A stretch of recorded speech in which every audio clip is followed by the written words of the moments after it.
بسم اللہ الرحمن الرحیم۔ ربیع الاول 11 ہجری رحمت دو عالم صلی اللہ علیہ وآلہ وسلم کا وقت وصال قریب آیا تو آپ نے اپنی پیاری لخت جگر سیدہ فاطمہ سلام اللہ علیہا سے فرمایا، اپنے بچوں کو بلا لاؤ۔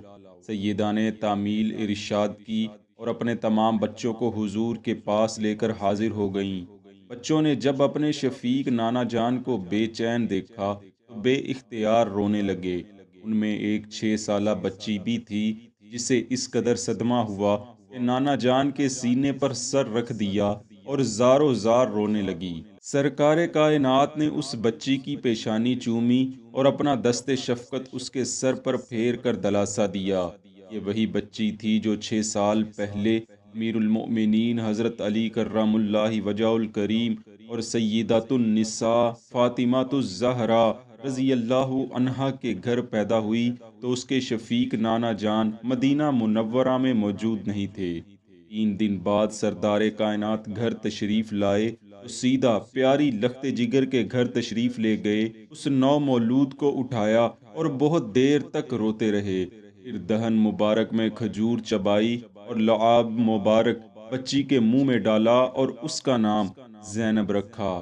دوستو، یہ بچی کوئی اور نہیں بلکہ سیدہ زینب بنت علی رضی اللہ تعالی عنہا تھیں، کہ جو تاریخ اسلام کی وہ محتم بالشان شخصیت تھیں کہ جن کے علم و فضل، ذہانت و فطانت، فصاحت و بلاغت، حق گوئی و بے باکی، تسلیم و رضا اور صبر و استقامت کے واقعات سے تاریخ کے اوراق آج تک جگمگا رہے ہیں اور جگمگاتے رہیں گے۔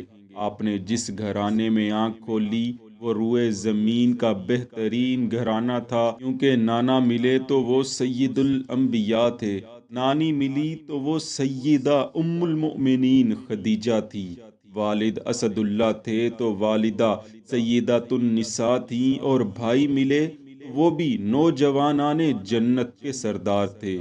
سن 11 ہجری میں جب سرور دو عالم صلی اللہ علیہ وآلہ وسلم نے رحلت فرمائی تو آپ کی عمر لگ بھگ 6 سال تھی۔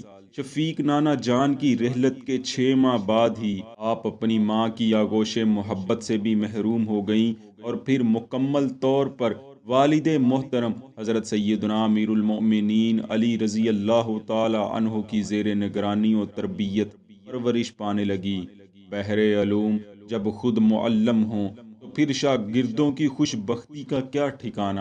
یہی وجہ ہے کہ تھوڑی ہی مدت میں آپ کا دل و دماغ علم و حکمت کے خزانوں سے معمور ہو گیا، یہاں تک کہ زہد و تقوی، عقل و فراست، حق گوئی و بے باکی، عصمت اور عبادت و شب بیداری میں اپنی والدہ سیدہ کائنات کا نمونہ بن گئی۔ جب آپ سن بلوغت کو پہنچی تو قبیلہ کندہ کے رئیس اشعث بن قیس نے پیغام نکاح بھیجا، مگر سیدنا علی المرتضیٰ نے انکار فرما دیا۔ اس کے بعد حیدر کرار کے بھتیجے شہید موتا حضرت جعفر طیار بن ابی طالب کے فرزند عبداللہ اپنے ام محترم کی خدمت میں حاضر ہوئے اور سیدہ کے ساتھ نکاح کی خواہش ظاہر کی۔ مولا علی جانتے تھے کہ حضرت عبداللہ ابن جعفر کوئی عام شخصیت نہیں ہیں، کیونکہ والد کی وفات کے بعد آپ پیغمبر خدا حضرت محمد صلی اللہ علیہ وآلہ وسلم کی زیر نگرانی تربیت پاتے رہے ہیں۔ یہی وجہ ہے کہ حضرت علی نے ان کی پیشکش قبول فرمائی اور سیدہ زینب کا نکاح ان سے فرما دیا۔ ذوالحجہ 60 ہجری میں جب سیدنا امام حسین علیہ السلام نے اہل کوفہ کی دعوت پر اپنے اہل و عیال اور جان نثاروں کی ایک مختصر جماعت کے ساتھ مکہ سے کوفہ کا عزم فرمایا، آپ اپنے 2 نوخیز فرزندوں کے ہمراہ اس مقدس قافلے میں شامل ہو گئیں۔ یاد رہے، اس قافلہ حسینی میں سیدہ زینب کے شوہر حضرت عبداللہ ابن جعفر اگرچہ خود شریک نہ ہو سکے تھے، مگر انہوں نے سیدہ کو اور اپنے بچوں کو شامل ہونے کی اجازت دے دی تھی۔ پھر جب میدان کربلا کے ریگزاروں میں آل نبوت کے ناحق خون بہائے گئے تو سیدہ کا عزم و استقلال اور صبر و حوصلہ قابل دیدنی تھا۔ آپ نے جس جرت و بہادری کے ساتھ یزیدیوں کے سامنے عبرت انگیز خطبے ارشاد فرمائے، وہ آج بھی کتب سیر میں سنہری حروف سے درج ہیں۔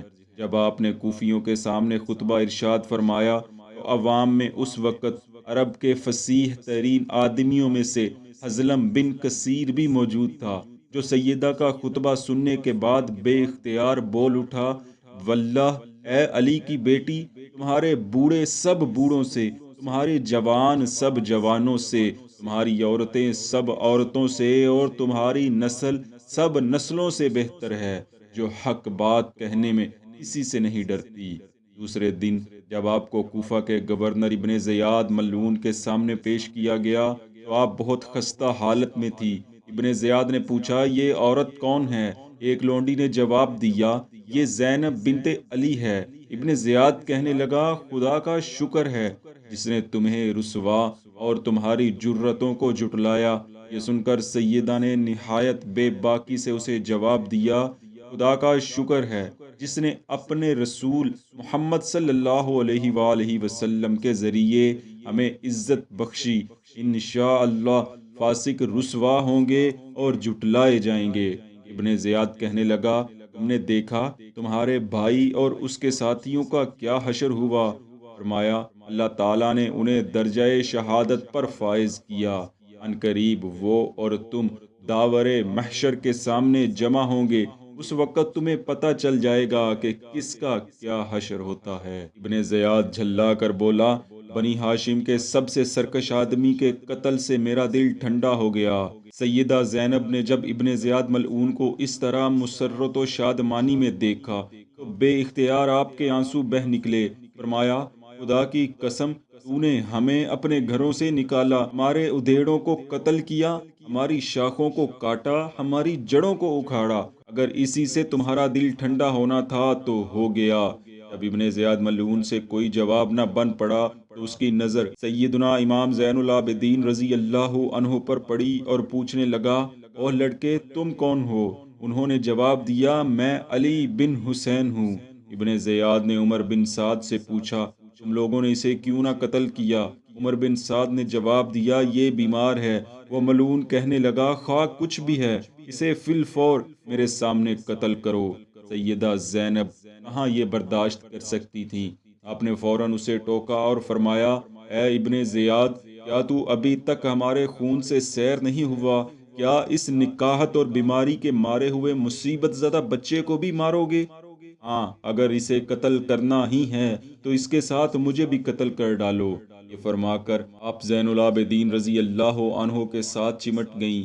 ابن زیاد ملعون کے ذہن میں نہ جانے کیا آیا کہ اس نے انہیں چھوڑ دیا اور شہداء کے سروں اور اسیران اہل بیت کے ہمراہ فوج کے پہرے میں یزید پلید کے پاس دمشق روانہ کر دیا۔ دوستو، سیدہ زینب بنت علی نے بے پناہ مصائب برداشت کیے، لیکن کبھی ایک جملہ بھی آپ کی زبان اقدس سے ایسا نہ ادا ہوا کہ جس میں ناشکری و بے صبری کا شائبہ تک بھی پایا جاتا ہو۔ اسی صبر و ہمت اور حوصلے کے ساتھ آپ نے 62 ہجری میں اپنی جان بھی جان آفریں کے حوالے کر دی۔ ایک دوسری روایت کے مطابق آپ کی وفات دمشق میں ہوئی تھی اور ایک تیسری روایت کے مطابق آپ کی وفات 63 ہجری میں مصر میں ہوئی تھی۔ مدینہ منورہ میں تو سیدہ کی قبر اطہر کا کوئی نشان نہیں ملتا، البتہ دمشق اور قاہرہ دونوں جگہ آپ کے مزار موجود ہیں۔